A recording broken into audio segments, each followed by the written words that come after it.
Como vão, meus irmãos? Aqui estamos nós para mais um momento de aprendizados, de reflexões junto à doutrina espírita.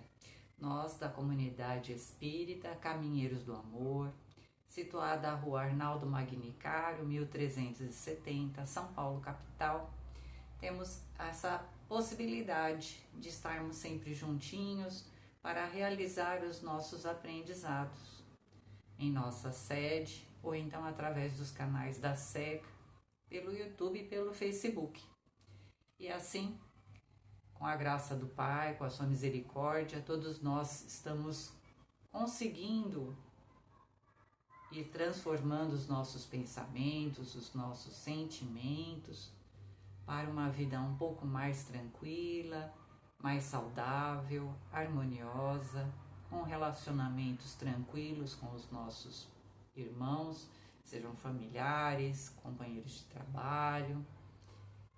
E assim vamos seguindo juntos, uns com os outros, da melhor forma possível, porque ninguém vai longe sozinho, não é mesmo? Então vamos aqui pedindo a bênção do Pai, dos bons amigos espirituais, que estejam aqui conosco nesse instante, a nos envolver em suaves vibrações, tranquilizando a nossa mente, o nosso coração, nos preparando para o entendimento daquilo que será trazido neste momento. Os ensinamentos do Livro dos Espíritos, tão importante para nós, principalmente quando fala das leis divinas. Nós, como bons filhos, estamos aprendendo a conhecer o Pai. Não aquele pai cruel que ensinaram para nós, que punia, mas estamos aprendendo e sentindo mais próximo esse Deus amor, que nos ama profundamente, que nos dá a oportunidade de aprender e de nos melhorar.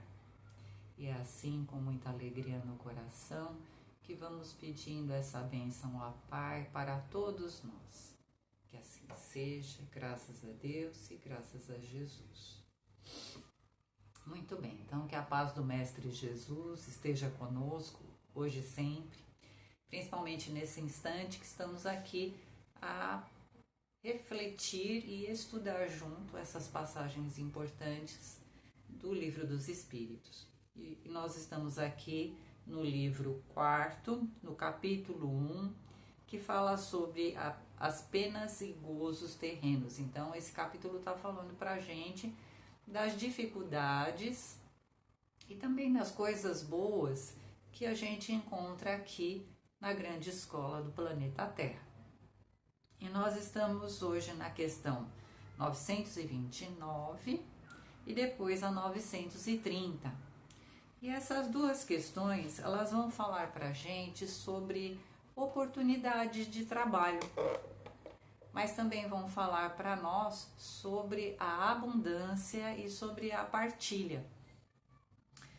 É bastante interessante a gente lembrar de uma frase que Jesus coloca a todos nós, né?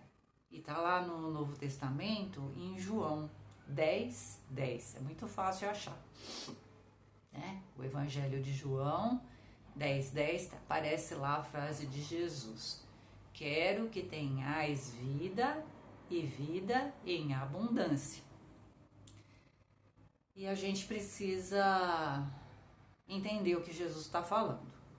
Abundância nessa frase, ele não está falando de coisas supérfluas, de coisas que nos permitem o desperdício, coisas para a gente ter além da conta. Não, ele está falando da abundância do necessário, né? Do necessário à nossa sobrevivência, do necessário que vai atender as nossas necessidades alimentares, a nossa necessidade de abrigo, a nossa necessidade de educação, a nossa necessidade dos remédios e medicamentos. Então ele está falando dessa abundância, abundância do necessário, do suficiente. E se a gente for pensar, o planeta Terra, é um planeta abençoado, porque tudo que a gente planta nessa terrinha dá, né? A não ser que a gente comece a maltratar a natureza do planeta, e aí a gente vai ter condições bastante difíceis, não é? Desmatamento, as queimadas, e isso, se a gente for estudar na história da civilização humana, sempre houve, né? As áreas que hoje a gente tem desertificadas, antigamente eram áreas que havia bastante árvore, né? E o homem, ao longo da sua história, foi utilizando a natureza sem modos. Então, foi prejudicando o próprio ambiente em que vive. Mas a natureza por si só é mãe, né? Ela provê a existência humana aqui na Terra. Não dentro dessa concepção que a gente tem hoje, né? Do venha a nós o nosso reino, né? Vem só para mim e muito.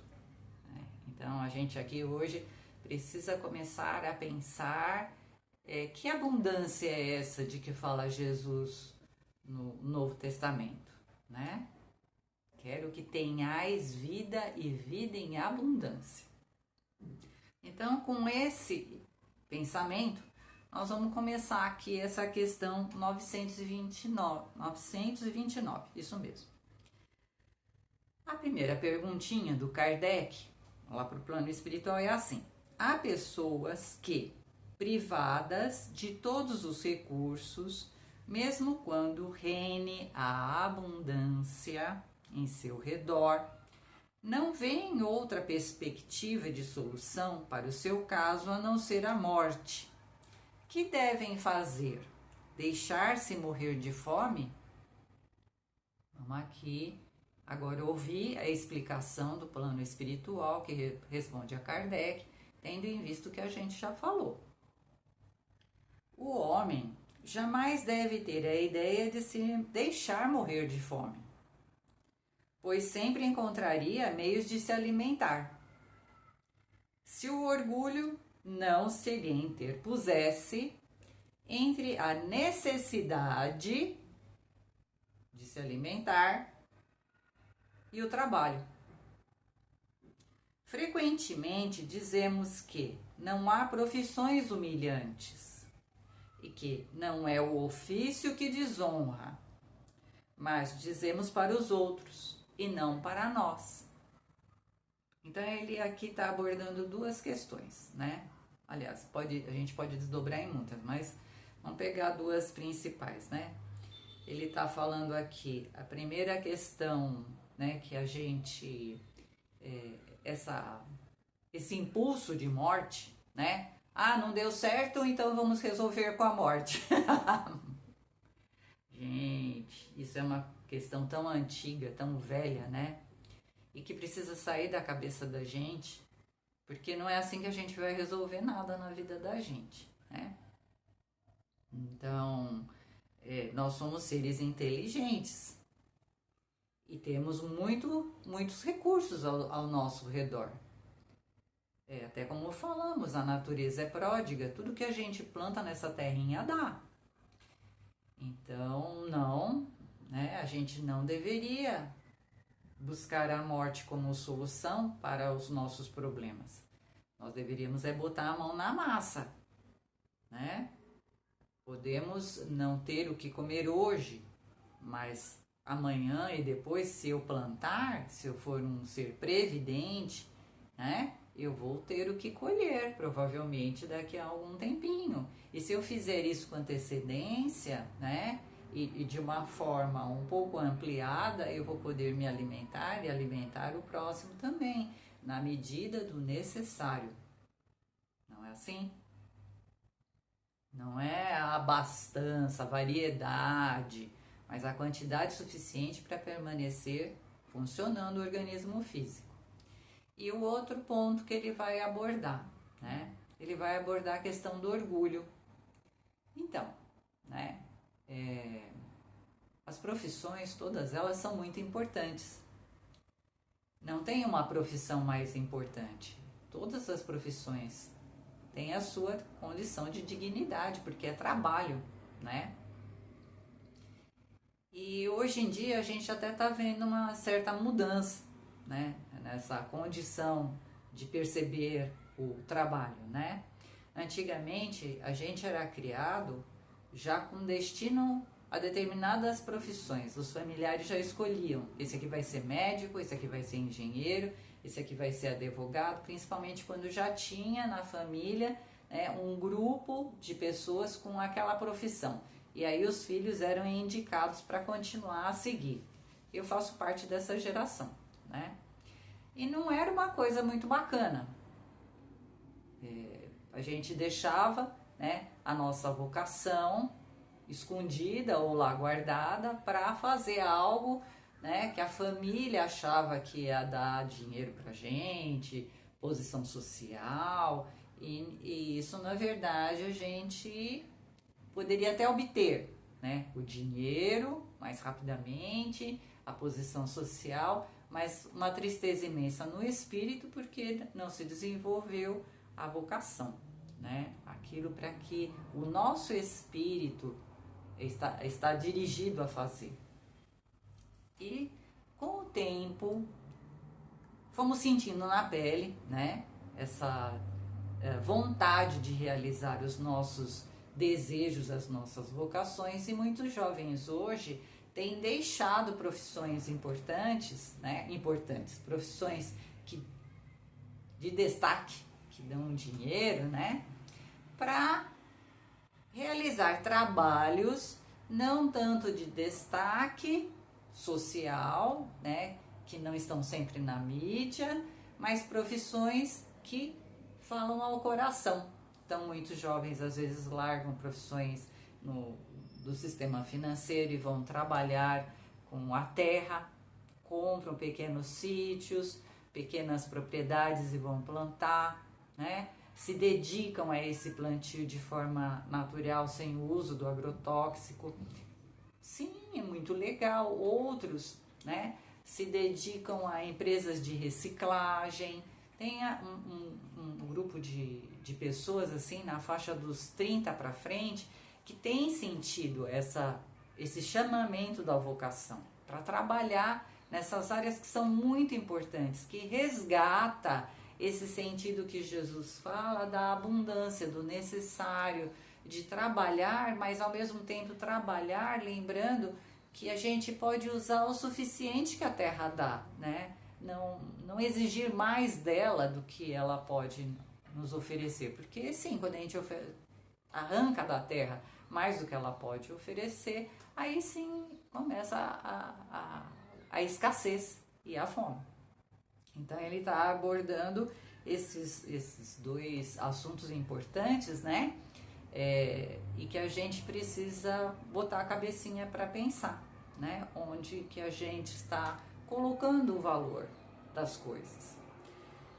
E o Miramês ele também fala que o Miramês é um espírito muito bacana que vem ajudando a gente a entender essas orientações do plano espiritual do Livro dos Espíritos. Então ele diz assim, sobre essa questão, né? As pessoas que têm a ideia de morrer de fome e não se alegram com nada, mesmo que se encontrem rodeadas de abundância, que é a natureza ao seu redor, têm o passado gritando dentro da própria consciência. Esse passado precisa ser substituído por um presente cheio de esperança e de trabalho honesto. Pôr a mão na massa, né? E não se importar com o tipo de trabalho. E ele continua dizendo, a alma desce a carne para reajustar-se diante da consciência, para limpar a mente poluída do que fez em épocas recuadas. A tristeza e o medo que assomam a sua personalidade, de vez em quando, são paixões inferiores, que vêm à tona para saírem e serem transformadas. E o canal mais adequado para isso é o trabalho e a caridade. Aquela caridade que Jesus nos ensinou, que nada exige e que tudo abençoa. A caridade realizada com amor. E aproveitar, né? Nós precisamos aproveitar nossas aptidões, nossas vocações para trabalhar para o bem geral. Depois ele diz assim: não se deve ter a ideia de morrer de fome, se nada falta na economia divina, na natureza, né? E depois ele coloca também: no trabalho e na caridade, a alma empenhada no bem comum se sentirá feliz por trabalhar para a felicidade dos seus irmãos. Sim, trabalho é um santo remédio, como dizia nossas avózinhas.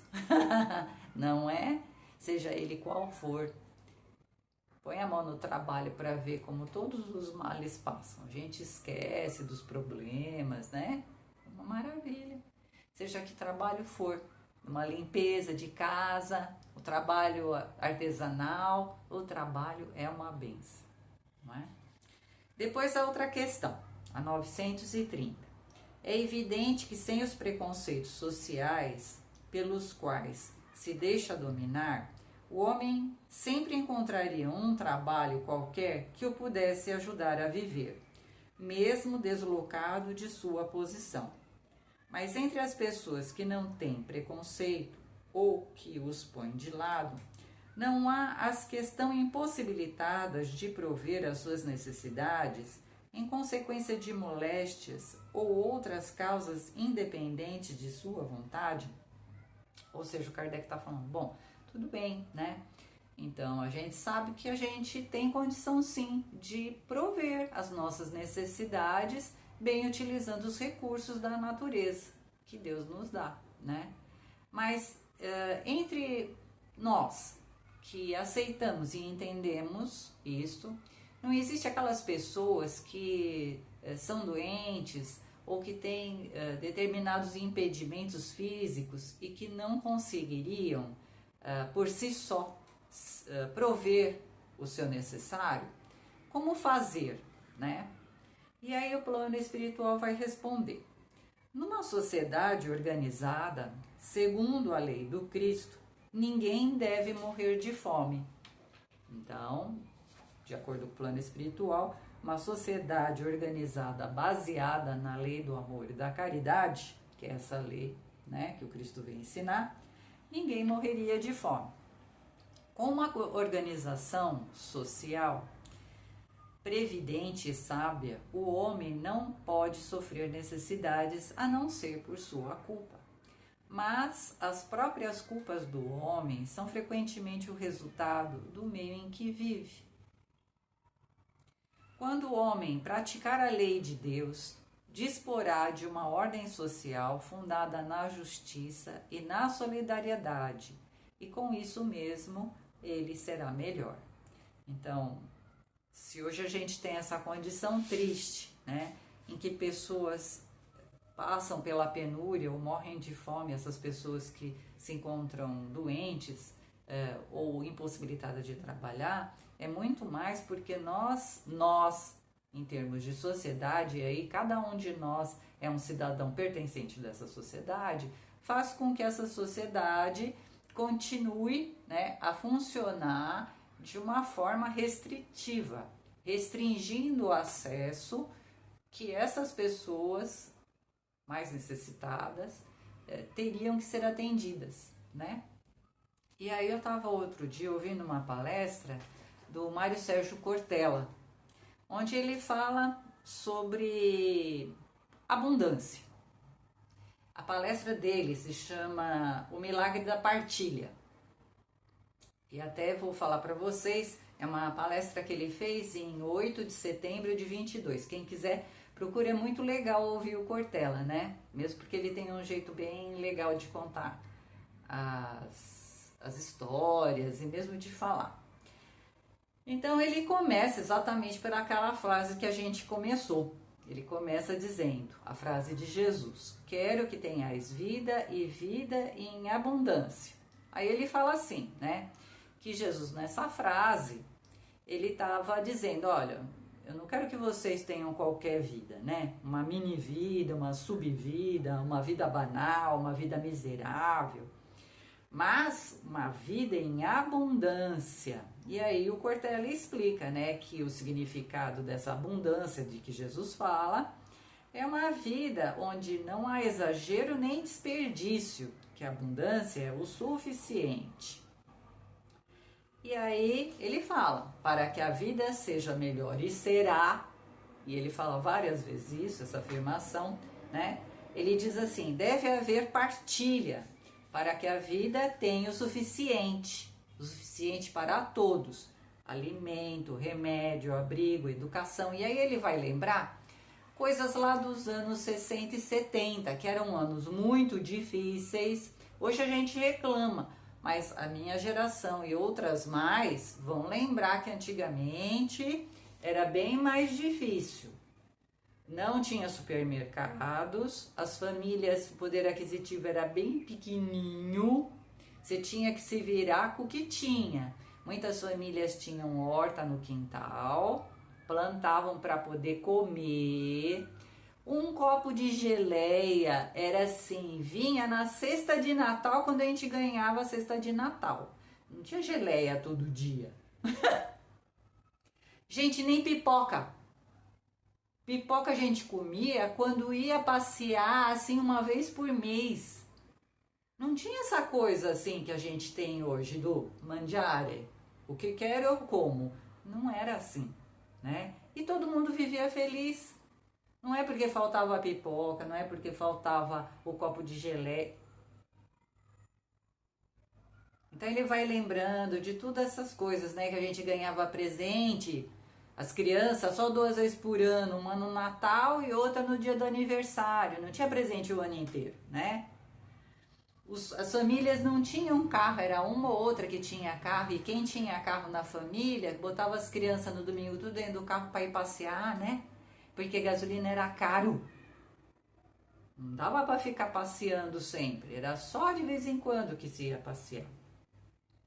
Não se tinha fartura de espécie nenhuma, era 2 pares de sapato. Era assim, gente, eu tinha 2 pares de sapato.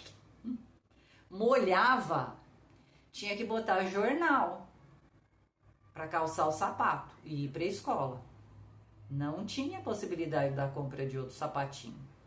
Era 2 calças ou 2 camisas, era sempre assim, não é? E as famílias não deixavam de ser felizes, ninguém queria, né, se matar, porque era essa condição e a gente vivia com o necessário. Mas aí tinha uma coisa bacana naquele tempo, né? Que às vezes as famílias faziam o seguinte, como não tinha, assim, muita comida e nem disponibilidade de variar comida, às vezes as famílias se combinavam para fazer um almoço com todo mundo da família junto. E aí cada casal ou cada pessoa que fosse convidada para ir nesse almoço levava um prato, porque é lógico, a família que recebia todos os outros familiares não tinha condição de bancar, né? Almoço para todo mundo comer. Então cada um lá levava seu prato, um prato. Então era uma torta, era um frango assado, era uma maionese, era uma macarronada. Quem é do meu tempo vai lembrar disso. E aí a mesa ficava aquela fartura de variedade de comida. Sentava todo mundo para almoçar. Todo mundo comia e comia bem porque repetia. Quando ia embora, todo mundo levava marmita. Marmita com variedade, você podia até escolher. Se você fosse bem espertinho e chegasse antes, né? Na cozinha lá da avó, ou da tia, ou sei lá, da prima, da vizinha, você já dizia, olha, eu quero essa torta maravilhosa, eu quero um pedacinho de frango, né? É lógico que se deixasse pro final, você ia, não tinha tanta possibilidade de escolha, mas mesmo que chegasse por último, para pedir para levar marmita, levava a sua marmita. Gente, o que acontecia? Milagre? Não, gente. Não era milagre, né? O que acontecia era o milagre da partilha. Todo mundo participava, levando seu prato. Quando chegava no final, sempre tinha o que dividir uns com os outros. É assim lá no milagre da multiplicação, lá quando Jesus faz o sermão da montanha.